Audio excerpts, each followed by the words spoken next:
passing is kind of the biggest culprit. Yeah, I watched the film, and I think we have the personnel to do it. When you look at some of the plays that we ran, I think there was probably one play that schematically I felt like we were going uphill. I think for the most part, the schemes we ran, there was really pretty good looks. Now there was an extra guy there, a lot, especially when we had 2 tight ends in the game, and that opened up some things in the pass game, which was good. But we just got to execute it better. We got to coach it better. That starts with me, and we got to figure out a way, whether we're doing too much, too little, whatever that is. But I felt like the scheme and what we were doing was very sound, and I think we have the right guys. So what does that come down to? We got to coach it better. Expect that Trey this week. Yes. Yeah. Over to the right, Dobbs-Berry, WBNS. Coach, since 2000, the Buckeyes are 3-5 at Ross Age. Jeez. Anything you can put a finger on why over there? No, I can't. But I know it's been a difficult place to play for sure, and this team's no different. They're very well coached. They have good players, and I know they'll have a great atmosphere there. So, we're into October now, middle of the season, playing on the road in the Big Ten, and all these games are critical and difficult. So, we got to have a great week of preparation, and this is about what we expect this time of year. Knowing that the history of anything, do you do anything different this week to make sure? No, we're still growing. We're working. We're a work in progress in all areas. We got to keep building, so we're nowhere we need to be, and that's okay. But we gotta be hungry this week, and we gotta have urgency, and we gotta fight to get better. And our guys feel that. You can see that. There's some things we did well on Saturday, but things we got to get better at, and so Purdue's just next on the list. Third row right, Dylan Davis, Delaware Gazette. When you have a young quarterback that you're trying to kind of just bring along week after week, how do you balance introducing new things to him? Is it a thing where you just want to see him do the things that you're asking him well, but also like trying to introduce new concepts? I guess where's he at on that? Have you been introducing new things to him week after week? I think it depends on who you're playing. It depends if there are things that you've done in the past that fit, then certainly you want to do that. If there's things schematically that, based on the team you're playing, you may need to adjust a little bit and put on the field. I think that's kind of the art of trying to figure out how to put your team in best position to be successful. But now that we're 5 games in, there's at least a body of work, and there's the plays we practice, the plays we run in games, and then every week you'll have some new wrinkles. Are you reaching a point where maybe you need to ask more of him, just maybe to help alleviate some of those concerns in the run game and maybe loosen up the box a little bit? Yeah, possibly. Yeah, I mean, we're looking at everything right now for sure, and the quarterback and everybody's got to do their part. Everybody, and the quarterback's one of them.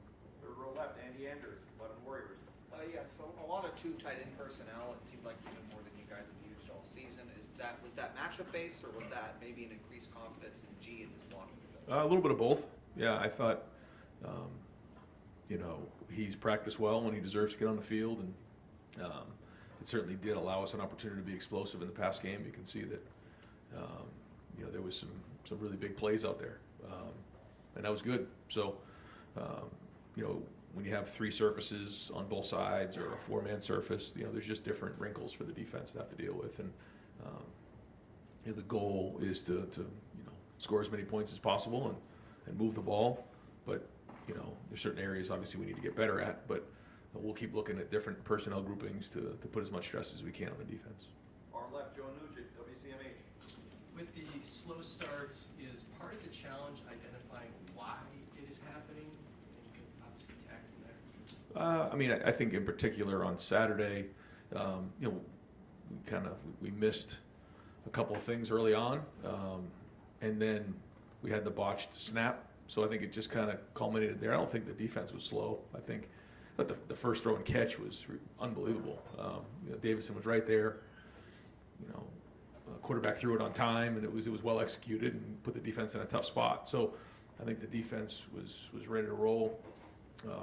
And we found our rhythm a little bit later on in the game for the offense. But I think just a combination of that with the botched snap certainly didn't start the way we wanted to. So we got to figure out a way to do a little better of that on offense so we can get a rhythm going for the whole team.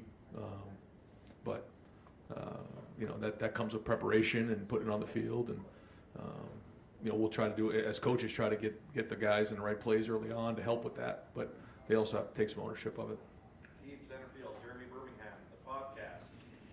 Brian, there's been a lot of conversation with Jim Knowles and how the defense has recalibrated itself and changed some philosophies. Has there been anything offensively that you felt you've changed heading into this year? And if not, is there something holistically that you think maybe you need to change on offense? No, I mean, I don't think philosophically we've changed anything. We know that, some of the teams that have slowed down, that has changed a little bit in terms of how we've approached our game planning. But other than that, no, I mean, you try to find the right things that fit the guys that you have at the time, knowing that, especially when you get in November or October and November, you're going to need some bad weather days. You have to be able to run the football. You got to be able to run the ball in the red zone. You got to be able to convert on short yardage, all those types of things. So that has to be part of your game, and that hasn't really changed.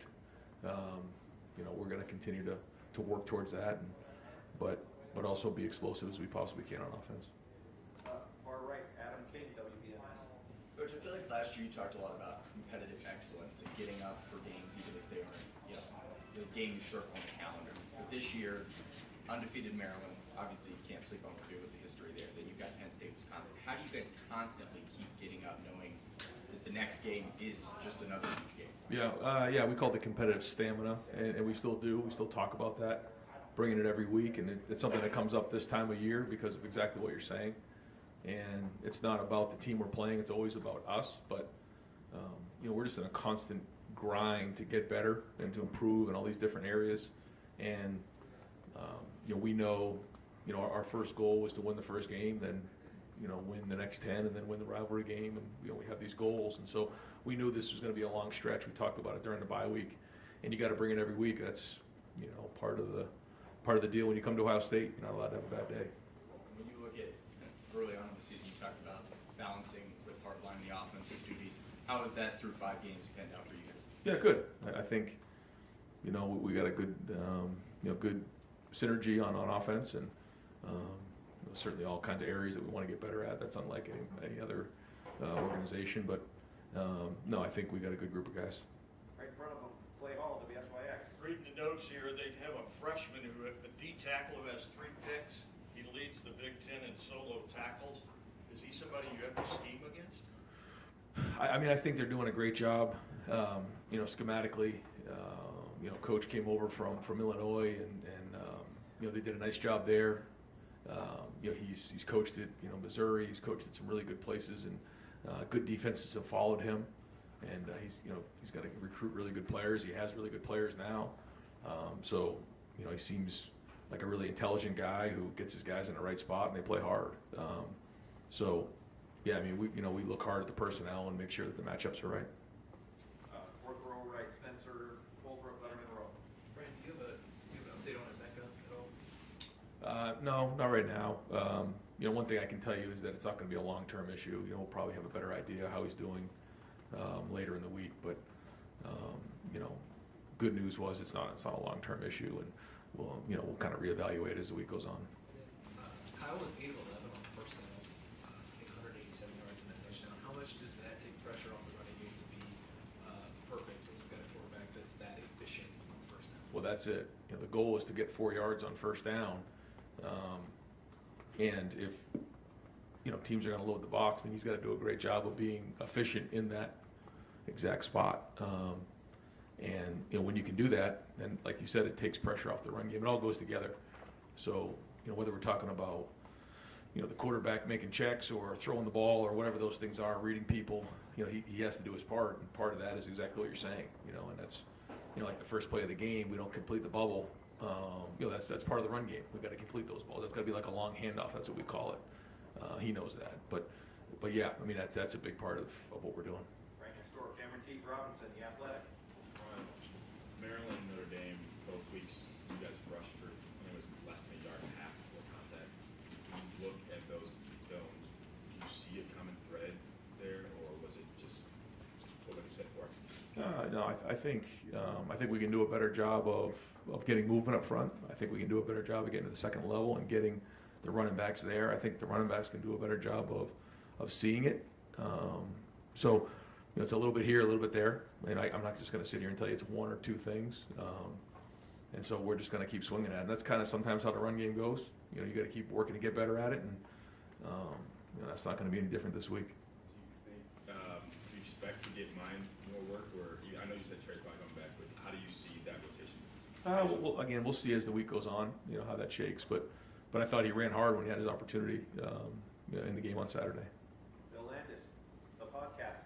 Right here. I know that kind of stretch wide zone run has sort of been your base run play since you've kind of been the head coach here. Especially last week, it just didn't seem like it was getting blocked very well. And I'm just wondering, what is the conversation with the staff like, in terms of what you want to do, like to do, and what your line can do? And I don't know, there's going to be a shift there if that play's not hitting the way you need it. No, it's a great question. It's a constant conversation. You can imagine it was brought up again this week, and trying to identify exactly that. You know, schematically, you're trying to figure out what your guys can do well, and then does it fit your backs? Does it fit your line? Does it fit your quarterback? You know, trying to find the right angles. And the one thing about the stretch play is it gets people out in space. You know, it's not just a bunch of guys in a small area. You know, and when you're in the pistol, you know, you don't give away, you know, running one way or another. You can get downhill. There's a lot of positives to it, but you're right. I mean, we're looking at all those things and trying to make sure that we can find the right mixture for these guys. Last year, it seemed like Dallin was able to give you guys a real spark when you needed it from the running back position. And he's just not played a whole lot. I know it's hard to get everyone a touch, especially when your room's fully healthy. But like last week when you don't have Trey, did you give any consideration to playing Dallin more? And I guess why has he not been so much part of that?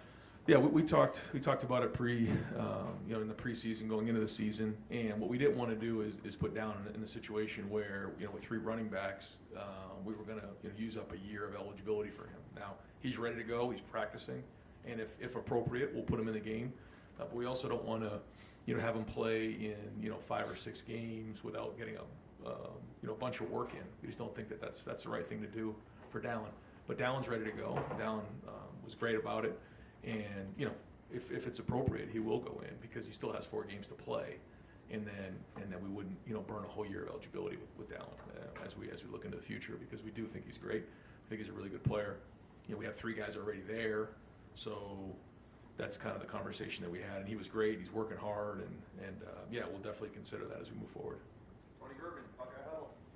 Ryan, recruiting, while you've got all of this stuff going on and your mid-season and everything, are you still able to like separate yourself when you get a commitment from a kid who has wanted to be a Buckeye his entire life? When you get that call, what's that like for you? No, it's exciting. It's great. Like you said, it's our focus right now is so much about the season, and you have to compartmentalize yourself a little bit, which is hard for me to do during the season, especially on game day when recruits are here. But they're coming to visit for a different reason. They're coming to see the game, and they know that. But yeah, you know, great. When you kind of get that kind of information, and you know, and that's part of, you know, what we're trying to do. We're trying to, you know, show how we develop players, show progress on offense, defense, special team, you know, so that we can recruit better and better players. And then, what's it like just being able to provide that kind of opportunity? Yeah, you know, I usually don't think about it this time of year, but I mean, that's really what we're doing, is we're making an impact on young people. We're giving young people an opportunity, and when people come in, they have an idea of how it's going to go, and it doesn't always exactly go that way. But you know, just think about some of the things that have happened even just in the last, you know, few years with some of our guys, and the opportunity to be a Buckeye and have an impact on other people in the community has been tremendous. Whether it's, you know, on the field, off the field, that's what this is all about. And so, yeah, sometimes you have to stop, take a deep breath, and realize that. And that's, you know, when you bring somebody into the fold like that, you know, you're starting somebody's new story at Ohio State. And one thing I tell the recruits all the time: there's nothing that can't be done here. You know, I mean, it's the sky's the limit at Ohio State. Right next door, Pat Murphy, 24/7 Sports. After the game, you talked about the poise of your team and how you like that. Does that come top down with captains, leaders, kind of the way that those guys handle themselves? Yeah, yep. You know, we do have good leadership. We have several guys in the team that have embraced that role. And when challenged, they've responded well to that. You know, whether it's guys who like to speak up or guys that maybe haven't spoken up in the past, they bring a calming presence to the team, which is important, especially when guys have been in these types of situations before. It's not all new, and again, I think that's going to pay off here, the next couple months. Did you notice that Notre Dame, was it before the season? I mean, when does that kind of come into your mind as, okay, this is something this team can lean on a little bit? I think you just see the personalities of the guys on the team, and you see that they've played in games before, and there's a level of maturity that they handle themselves with and communicate with that leads you to believe they're going to be able to handle different scenarios and game situations. Dan Hope, 11 Warriors. Ryan, Cade is playing a bigger role than we've seen from a tight end here in a long time in the passing game. Just what do you think he's done that's enabled him to be such a big part of the passing game this year? Well, the first is he takes a lot of snaps. He does a lot of the dirty work. He blocks, and because of that, he creates pass and run conflicts. And that isn't always the case when you're with 3 receivers in the game. When you start to get into 2 tight ends, we don't really run as many 3 tight ends. But in those type of personnel groupings, you can create a lot of pass and run conflicts on linebackers, on safeties. And I think that's what you're seeing with Cade. Now, he's also run some really nice routes out in the open, just drop back pass. But I think you're seeing some of the play action open up because of, some of his dirty work. You mentioned his route running. How much growth have you seen from him in that area compared to where he was a year or 2 ago? Yeah, I think he's playing faster. I said this before, when you're a tight end, you have to block like an old lineman, run like a receiver, and protect like a running back. And it isn't, at first you have to find someone that can do it. Second, you have to find someone that can handle it mentally. And third, you have to find someone that can sustain it. I got to go block a defensive end. I got to block a defensive end, and then I got to get open against a defensive back down the field. And then I got to do it all over again for 60, 70 plays. And so that takes, some real stamina that he's built up over time. Stephen Means, Cleveland.com. The goal is get 4 yards on first down. It seems like it's pretty standard thing in football, but when that doesn't happen for you guys, I don't know the numbers right now, but when that doesn't happen, how is that setting you back as a play caller, and what's open for you going forward, just in a drive in general? Yeah. I mean, it's huge. We got to get at least 4 yards. If you get more than that, then certainly things open up more, and you're setting things up better.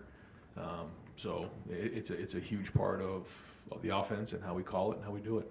In second and 10, kill a drive before you even get started. Well, it sets you back because now you're playing left-handed for sure.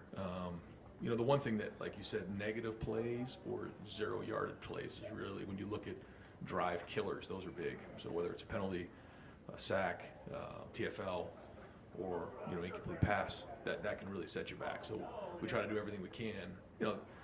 When we shoot the ball down the field, certainly the percentages go down in terms of your completion. If you're 50-50 on those type of plays, it's probably a pretty good day. But you also have to consider that into the equation when you're building a game plan. Joey Kaufman, Columbus Dispatch. And you mentioned the fake punt, or not the fake punt, the snap was not a fake punt. It was important distinction there. I guess what happened on that? What can sort of prevent that from happening again? How'd you address that? No, I just asked what happened, and then the ball slipped. So, I was as surprised as anybody. So that can't happen again. The punt unit had another player who was in legal procedure or legal formation. What's your feeling with the way things are going with that unit? Well, I mean, the muff snap certainly didn't help anything. So, I mean, that's the life of a long snapper, a punter, and a field goal kicker. We call it one shot, one kill, like a sniper. I mean, you don't have an opportunity to be wrong. And so, I think those guys understand that, and they'll work hard to get that fixed. Xavier on that play was lined up, he was a hair into the backfield, so we got to get him up. It was close, but he's got to get up on the line of scrimmage. So, just detail on that one for Xavier, somebody who's usually very accountable. And but across the board, I mean, we need special teams to be an advantage for us. And so again, we'll work hard this week to can maximize that area because it's a third of the game. Doug Maurice, Kings of Columbus, in the podcast. Ryan, I feel like we asked similar questions last year about this. You guys just statistically are more successful passing the ball than running the ball right now. So why not just pass more? And how does, you mentioned, November Big Ten games. How does being in Ohio instead of being in Florida or Texas or California influence your thought process there? Well, I think it all goes together. I think at the end of the day, you have to move the ball. That's the bottom line. But like you said, there's going to be games here coming up that it's going to be raining, it's going to be windy, and you're not going to have an opportunity to just line up in 4 and 5 wides and throw it all over the yard. So, the other thing is, this year when you're playing, you have a good defense and a young quarterback. You're maybe less likely to take as many chances early on. But then there comes a time where you can't beat your head against the wall either. So finding that rhythm is what's important, because the number one goal is to win games. But we got to keep building. We got to keep getting better. And we got to keep pushing the envelope in all areas, because we want to have that balance, and we know that we're going to need both sides of the offense, both running and passing. And you guys do have a full-time special teams coach here. It feels like special teams has come up going back to last year at the end of the year, maybe more often than would be expected. You talked about a level of detail. Should your level of detail on special teams be better when you have a full-time coach devoted to them? I mean, I think we want all of our detail to be better just across the board. But I can tell you that we work really hard on special teams.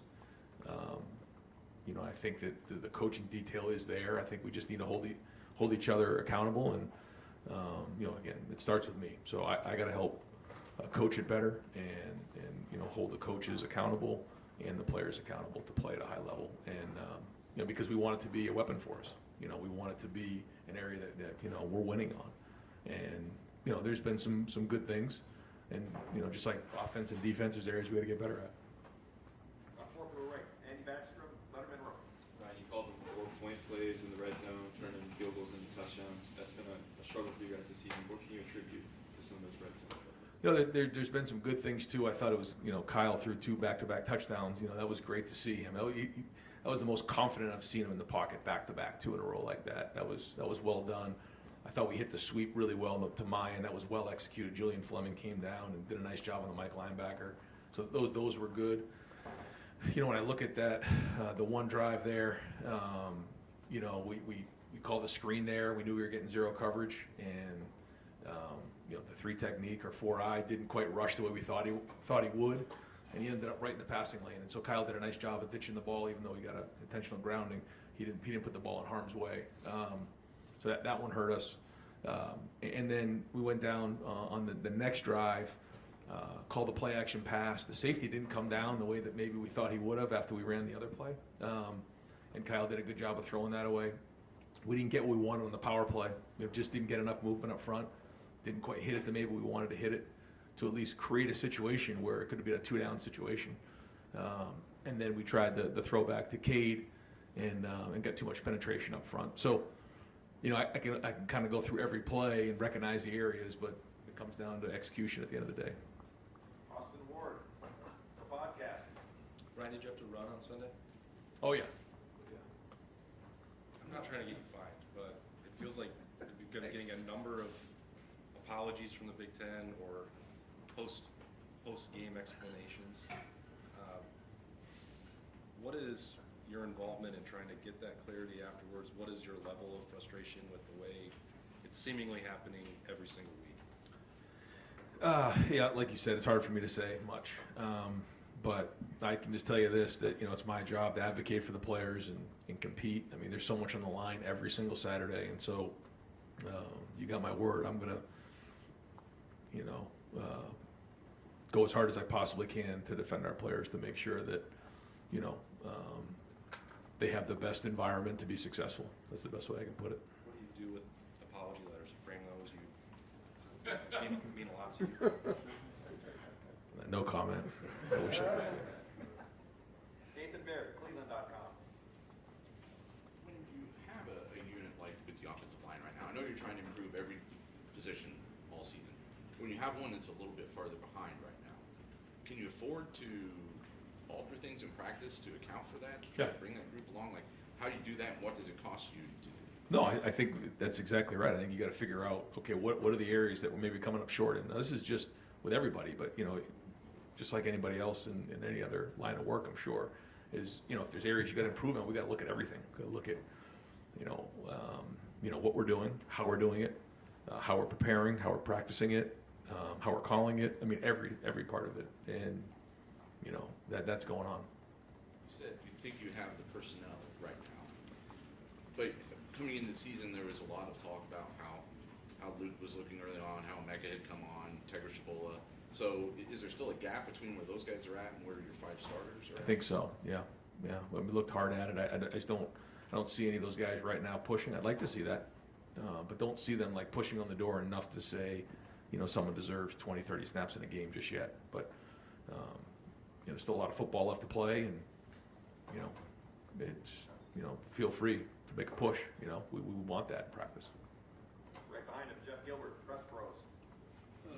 Excuse me, back to the run game thing still, the line, the personality that teams have. This group as a line, what's their personality and how does it need to evolve to be what you want it to be? Yeah, I think when I always say execution fuels emotion, I think when we are executing, you see that emotion come into play, and I think that's a huge part of it. So, you know, I don't think they're not playing hard. I don't see that part of it. I think they're working to play hard. They're working to play physical, and there's certain areas like hand placement, pad level, you know, identification of things that we can all improve on. But you know, it's not just the offensive line either. You know, I think the running backs have to take some responsibility. You know, the quarterback's got to take some responsibility. The wide receivers, the tight end. I mean, everyone's got to do their part here. So you know, we're all looking at it and pushing to make it better. You're working with them hard. Does it feel like we're all picking on them a little bit, or do you feel like this is kind of justified all the questions? This is the expectation. I get it. You know, nobody wants to run the ball more than me. So. I mean, the bottom line is if they're going to put that many guys down in the box, there's probably going to be open receivers down the field with the guys that we have. I get that part of it, but that doesn't mean that we're just going to abandon the run game. I've been down that road before, you know, and throwing for 450 yards in a game is great, but, you know, it's going to catch up with you later in the season if you can't figure out how to run the ball. And I've learned my lesson on that, and so we're just going to keep pushing as hard as we can to make sure that we have the balance we need to win the games we need. You know, I think that's the best you can do as a coach, but we're also got to win the games, and whatever that takes. But you know, we know what we need to do. We know what it looks like. We got good coaches. We got good players. So we'll keep swinging on it. Far left, Justin Bulbrock, WCMH. Going back to opportunity, just for you personally, what is it like to see guys that you said everybody's path looks different, and it takes guys longer, and they don't expect maybe where they're going to end up, or for a guy like Josh to have a game like he did, or Chip 2 games ago. Just for you, what's it like to see them stick with it and have that come to fruition? Well, we're only 5 games in, but yeah, you're right. I mean, that's a guy who's been through a lot. You know, you think of Lathan and Josh both, you know, broken legs and injuries and different things they've been through. But that's what makes life great. I mean, you know, we all go through adversity in our life, and if you haven't, it's coming around the corner.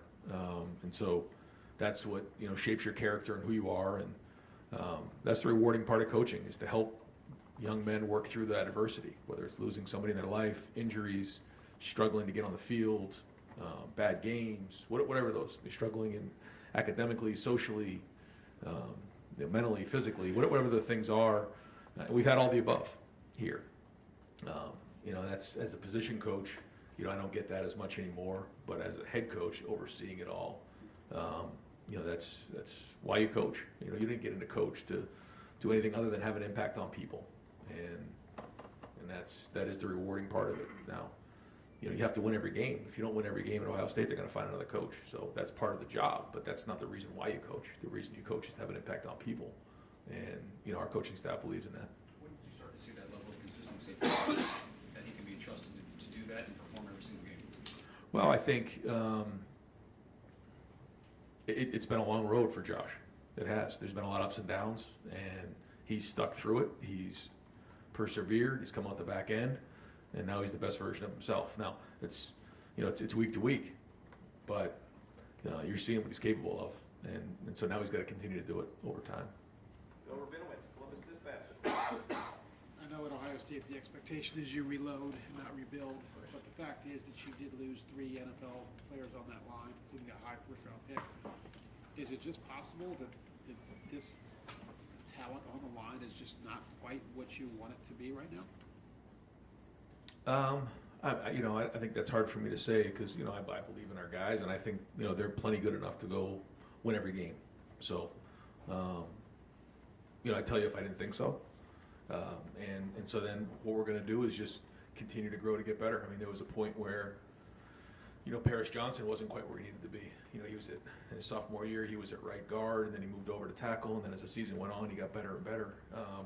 So we're going to keep pushing these guys to get better and better because, like you said, the expectation is so high. Actually, I'll let you know. Okay, we'll wrap things up with Tim May on 3, Letterman Row. Yeah, just 3 quickies. I was going to ask a smart leg, but I'm not. But on the Xavier Johnson illegal motion penalty, what's the coaching point there, or was it? Yeah, the penalty was called because he was going towards the line of scrimmage to gain an advantage. So we can't be going towards the line of scrimmage when we go into motion. So he was. I mean, when you watched the video, that was correct. That was what it was called. Yeah, That's what it was called. As you sit here right now, sort of dovetailing off all the questions about the offensive line, are you sitting here right now? Are you disappointed in the progress thus far? What word would you use to describe that? Is it just guys slow in recognition of what's going on in a particular play? Because I would think you have answers for almost anything a defense does throw at you in some form or fashion. Just what word would you use, I guess? I think if we were talking about a particular play, we could probably watch the film, and I could tell you on each play what needs to get better. And again, when you look at it and you say, it's personnel, it's coaching, or it's scheme, I mean, I'm very, very critical of that. There were a couple plays that we probably could have called in a different, and so that got us off schedule. But for the majority of them, I thought they were decent. I thought the angles and the leverage was decent on the plays. And then, look at the personnel. Like, were we just getting flat out beat? I think we can do a better job with our hands. Yes. We need to do a better job with our pad level. Yes. But then just, between the line and the running back and just the overall execution, it wasn't there. So, I don't know if I have a word other than we're just going to keep swinging on this thing. And, it's one of those things where if you can solve it, it's going to be rewarding because, we're working so hard at it. But everybody's got to take responsibility. Yeah, the reason I ask that is there is no simple answer to a question like that at this point. And then number 2, as you sit here right now, I know it's not on wood time and all this kind of stuff. How would you describe your pleased, or you pleased, whatever, what word would you use to describe where your defense is right now compared to the way it left last year? I mean, is it remarkably improved? How would you describe it? Because you watched the video. Yeah, I think it's hard to tell right now where we're at, but you're seeing some good play. You're seeing more experienced play. You're seeing guys who, are able to, take meetings to the field. They're able to get in and out of defenses pretty quickly. They're able to react faster. And probably the word that I like to use better is anticipation. They're able to anticipate things as opposed to reacting. We all know what that looks like. It's kind of hard to quite verbalize other than that. But you know when you see it. They're playing faster. They're seeing it. They're communicating well. But the challenge is going to be, can you bring it every week? Ultimately, you won't know the answer to that until the end of the season. So we got to do that again here at noon on Saturday. Toward that end, what does Purdue offer? What does Purdue offer from a challenge standpoint for this defense from what you've seen? Yeah, the quarterback's good. He's got a strong arm. He can run around, make plays. They've been very explosive at times on offense, and so they'll challenge us in certain areas. So and they'll have a really good plan, and it's a road game in October in the Big Ten. You know how that goes. So. Thank you. I apologize. You said something I'm just so curious to follow up on. You said you learned your lesson on needing to run the ball. Was it 73 passes for 470 yards against Purdue and 25 runs for 76 yards? And scoring 20 points in a loss? Is that the game? I wouldn't say it was one game, but I think there's just been times over the years where you just realize that this is going to be important if we're going to reach our goals, and I can't just point to one game, although that that game in particular, we didn't run the ball very well. Man, how many yards did we throw for in that game? 470. Right. 49 to 73 for 470. Right. So the stats look good, but you lose the game. So, you know, that's why we're always working to strike a balance. And, you know, at the end of the year, you come up for air and you try to identify the areas you got to get better at. And there's been certain games that you know I've looked at and said, okay, we got to do a better job in those areas. Yeah. Coach, thank you very much.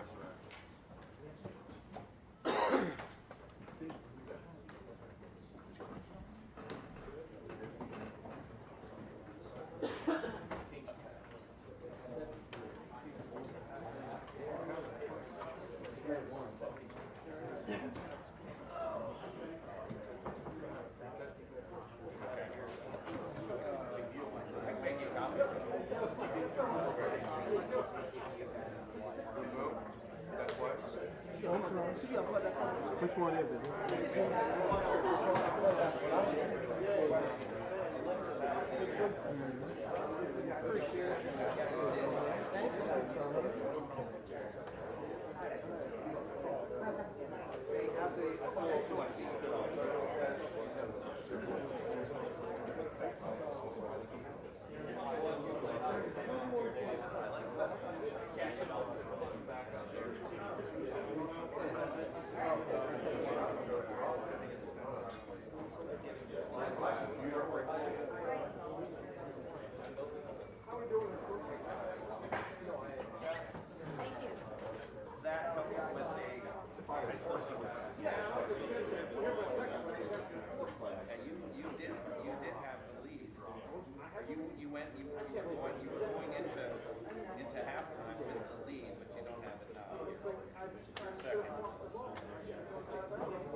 Well, you've got 18, Bill's got 15.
Have you ever When we were leaving, that's where I picked up State Street like way down the line so that I was already on. Both Steve and I had things to do. We had to take us. The other man was out. Drive a little bit. Yes, but it wasn't first thing I was doing.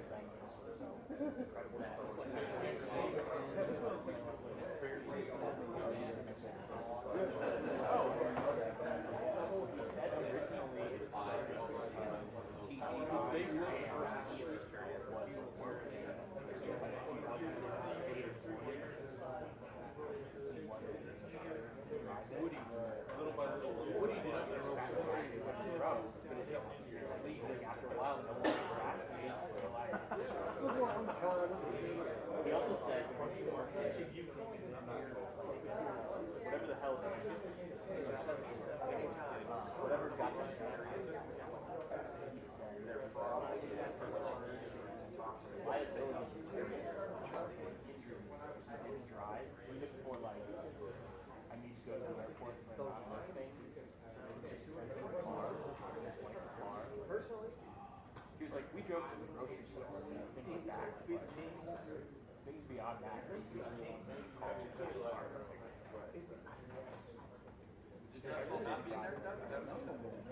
I know. No, he drove fine, but it's the same, basically the same drive. Yeah. I'm glad you guys were like The first plane to land at Penn State. we were when we started.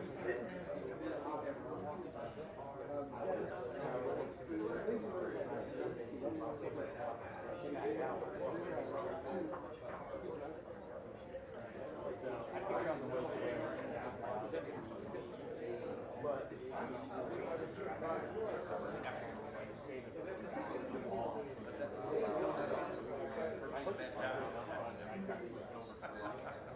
Okay, who wants the first question?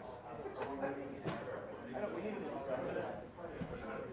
I think shape of it, I said 400.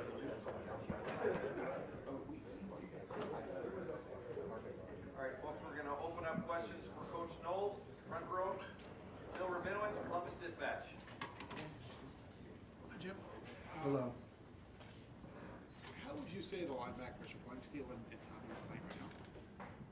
I think they're playing well. I mean, always do better, but I think they understand the defense. They're managing things well. Yeah, so, they're pushing always to get better, but I think they're doing a good job. And how would you assess Jack Sawyer's play? I think Jack is doing everything we ask him to do. He's strong at the point of attack. He understands his role in the defense, and he's one of 11. We can count on him. Second row left, Nathan Barrett, Cleveland.com. Why is JT Tuimoloau such a strong run defense weapon from that position? What about it makes it? It's a strength combined with athleticism. He's strong enough to defeat any block at the point of attack, but he's also athletic enough to maneuver in the trenches, on stunts or twists or different assignments that we give him. And he's football smart. He's really a complete player. Last week, I think you used the word unique, describing him. When you see a guy like that, or maybe just talk specifically about him, does it for you? Is it like, oh, I need to find new ways to use him, or I need to leave him alone to do the things he does? Yeah, leave him alone. Let him do what he does. He's excelling at his position. He understands the position. He has great football intelligence. So, he's a weapon. We certainly can do other things with him, but he's performing well what he's doing. Austin Ward, the podcast. Do you notice any different energy, productivity? I don't know. What do you feel when Caden Curry is out there? Yeah, I notice he's a guy who plays. He plays with his hair on fire. He plays, I guess, above his measurables.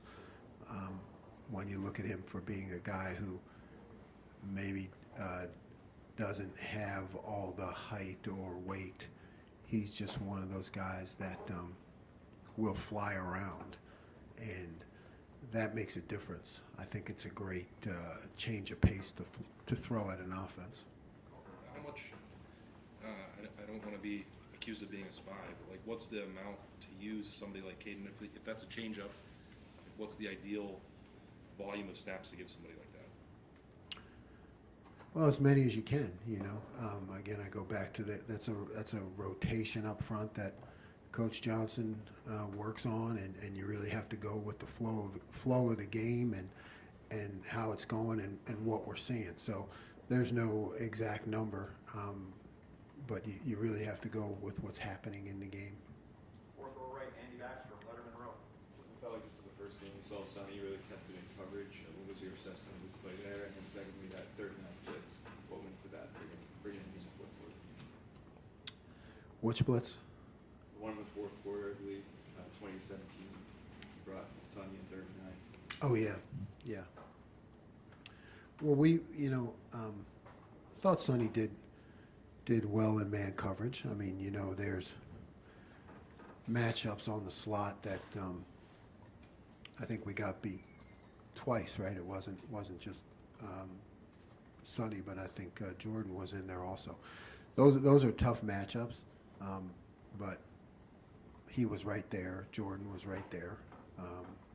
We just got to continue to coach in terms of how to shoot your hands and where to be with your body position when the ball goes up. But I thought Sonny did fine in man coverage. In terms of the blitz, yeah, he's a weapon. So I'm always looking for new ways to use him, in ways that will surprise the offense. And we were able to do that on Saturday. Right behind him, Cameron T. Robinson, the athletic. Jim, going into the Maryland game, you mentioned you needed a coordinated rush to get after the quarterback. When you have guys like Michael and Tylee who, nearly right after snap are splitting their double team to get after the quarterback, how much does that help when you're trying to coordinate things, but you also don't want to blitz so much? Yeah, it's always a balance. You don't want to hold those guys back. But I think you have to have an awareness of the quarterback you're playing and understand when that pressure comes where the escape hatch is going to be. But certainly those guys can change the game with immediate rush from the inside. They're both quick off the ball and athletic and strong. What's been the difference, you think, this year with Tylee than a year ago? Tyleek, again, I go back to just the amount of snaps, being healthy, able to utilize his athletic ability, seeing more plays, understanding offense. He's really a smart guy, so I think the more reps he gets, he's just picking things up and kind of seeing the play before it happens. Fourth row middle, Pat Murphy, 24/7 Sports. Jim, I keep getting asked why CJ Hicks isn't playing, so I'm going to ask you, why isn't CJ Hicks playing more? CJ, great kid, excellent athletic ability. We're getting a lot of, veteran knowledge and production at the position, the people that are in front of him, you know, and I think it's just, that's just the case of him being ready to go, but, you know, understanding that there are guys who are really veterans in front of him, and, you know, he's learning every day. Right next door, Tony Gerben and Buckeye Huddle. Jim, back to Sonny. When we talked in the spring about using that time to experiment what you wanted to do with Sonny, how does that match up what you're doing now with, you know, the things that you saw and wanted to do in the spring? You know, it's matching up in terms of you're seeing some of those things come out week to week, you know, as we employ them. So there are things that we worked on that you're seeing he's doing it in the game. But you know, we made a decision with Sonny to focus him on that nickel Sam strike, whatever you want to call it, that combo player, and he's gotten better because of that. You know, I think it's good to experiment with a guy, but he's young. You know, Sonny's young, so we try to keep those experimental concepts to a minimal, to just let him grow at the position. And then in terms of what you might be doing with him, not to give anything away, but like what percentage are you with him in terms of, it's not 100% of what you want to be doing with him yet, but where are you right now, and do you think for this year? For this season? Probably 80%. You know, I think there's still a solid percentage of things that we'll be doing with him. Second row right, Bill Landis, the podcast. Jim, on Josh's pick 6, you showed a pretty aggressive look pre-snap that dropped out in the zone coverage, and you've talked about wanting to be unpredictable as opposed to maybe like always aggressive, or at least erring on the side of aggression. Does that play maybe the best example of that, and how is that methodology you think going for you so far this year? Yeah, it's a great example. It's a great example. That's exactly what we aim to do more this year. That, you know, is that disguise and create that indecision by the quarterback and be able to jump different routes in different ways. And that one was perfectly executed and not so badly designed, I guess, either. As you go about business that way, I guess, and like Maryland clearly reacted as if they thought you were going to come after them there. How much do you think your reputation for doing that in years previous is still helping you, even if you're not being as aggressive now? You mean like they don't watch the film? They just say, "Oh, Jim Knowles, he likes to blitz all the time." They don't actually watch the film. I don't know the answer to that, but yeah, I'll take it. It's good. That's good. Yeah, we, you know, blitzed a lot in the past, not quite so much anymore, but it's always there. You never know when we're going to do it. Fifth row right, Spencer Holbrook, Letterman Row. I guess in that same vein, Jim, how much do you have to trust your linebackers to be able to show, like, simulate pressure without actually bringing it? Is there a certain level of trust that you have to have in a linebacker before you unleash that part of it? Absolutely.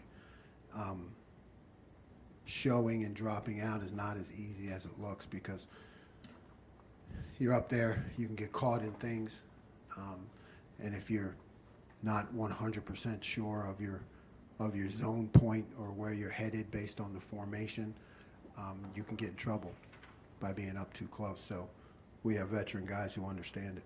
I know that you really respected Tommy's knowledge last year, but was there a certain level of having to see it from him for a year before you put him at the line and trust him to get back into those formations before you understand?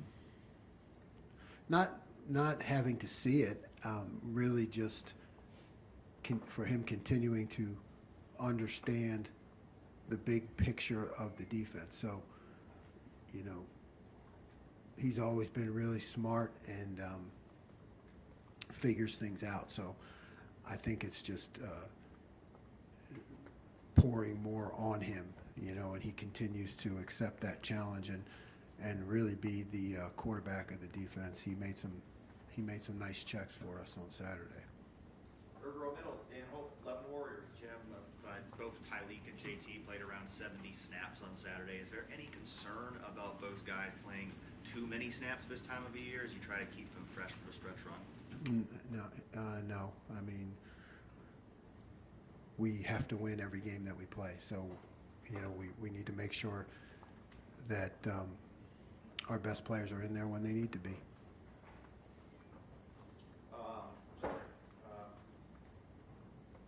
Right in front of Stephen Meade, Cleveland.com. Just Sorry about that. clarification. CJ is ready to play if you actually needed him Yes. this year. Okay. Yes. It's more just about what Tommy is dealing Yes. with. And Cody, don't forget about yeah, Cody. yeah. Cody's a really good player, very productive, and also a veteran. But yeah, It seems like with Cody, it seems like he's doing a lot, but just not in as many snaps as what Steele and what Tommy are getting. Has he earned more opportunities to maybe be out yeah, there? Cody's earned more. Yeah, I got to keep pushing his reps up. And you got us about Kenny. Is Kenyatta? We heard a lot about him in the offseason, just kind of made a big deal about maybe he could be pushing for snaps, and we haven't necessarily seen him as much. Is that more about what Jack and JT are doing, or something maybe we're not necessarily? Yeah, again, yep. Kenyatta's ready to go.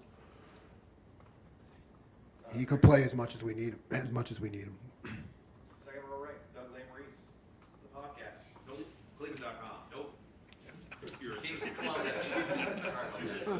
Jim, I think the final count was 7 blitzes on 47 dropbacks on Saturday. I mean, I don't know. I think we're all just very intrigued by this evolution of a veteran coach. Like, how did that feel in that game to you, right? I mean, we've been talking and asking you about it a million times, but as you called that game, did it feel right? Are there still times you're catching yourself? Like, what was it like?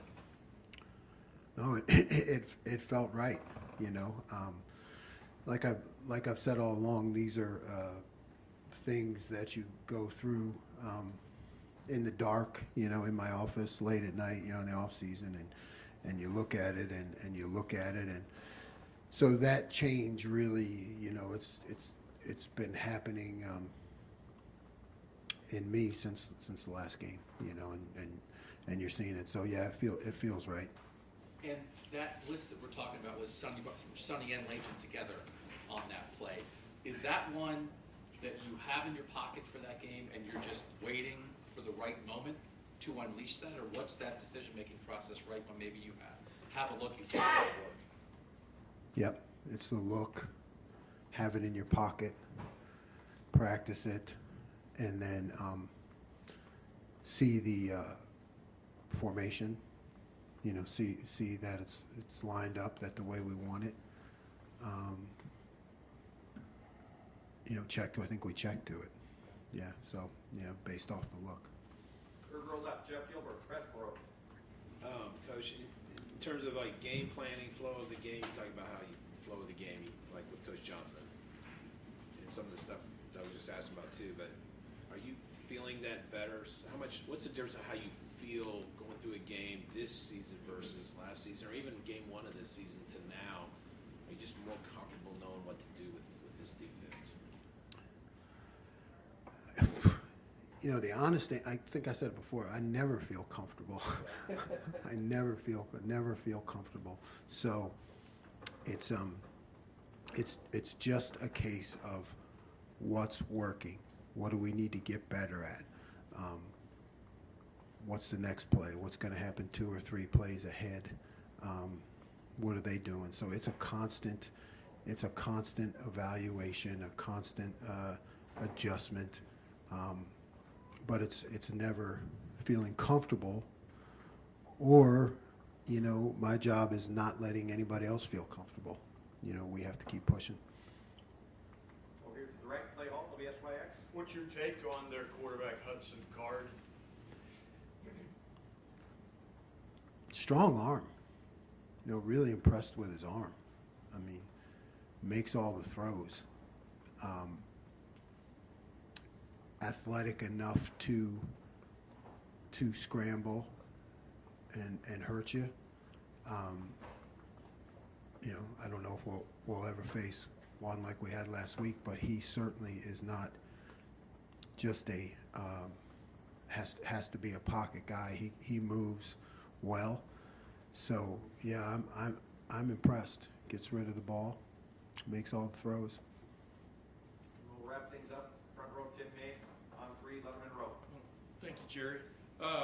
Jim, as you watched last week's game, I would think the idea was to go in and make Talia uncomfortable in one form or fashion. Like you said, cut off the escape hatches, make him find another one. As you evaluated the video, my opinion was y'all did that for the most part. As you evaluated the video, was that a success? How would you describe how y'all got that done? Especially, like the chase to the edge when Tylee chased him and he throws it to Lathan. But just what's your take on that? We won. We contained what had been an explosive offense.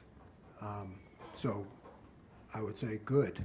The concepts worked, like you said. I mean, you always throw that in for the most part. I can go back and look at plays, where they didn't work.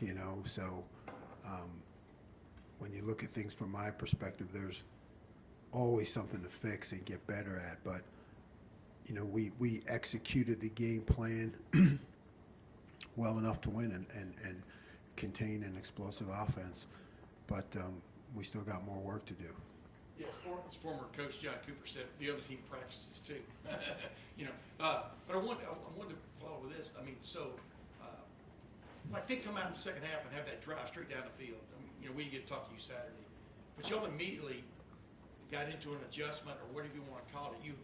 Obviously they found some things.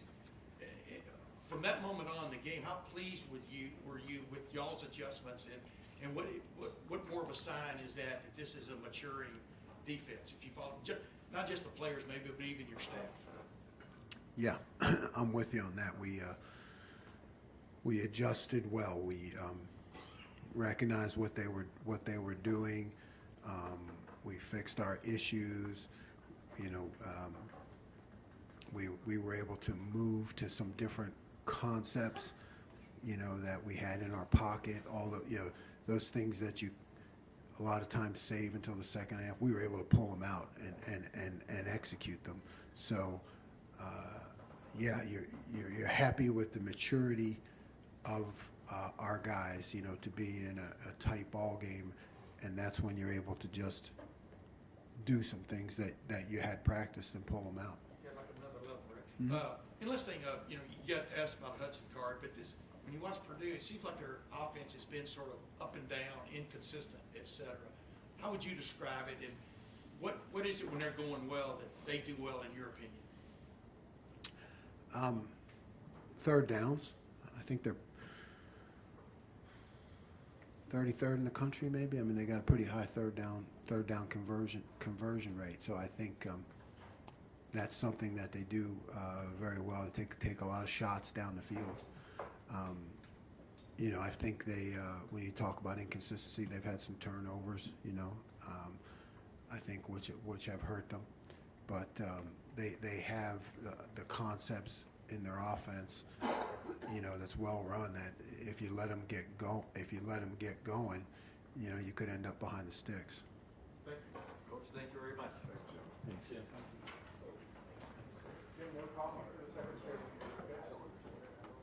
All right, folks, we need to be out of here ASAP, and then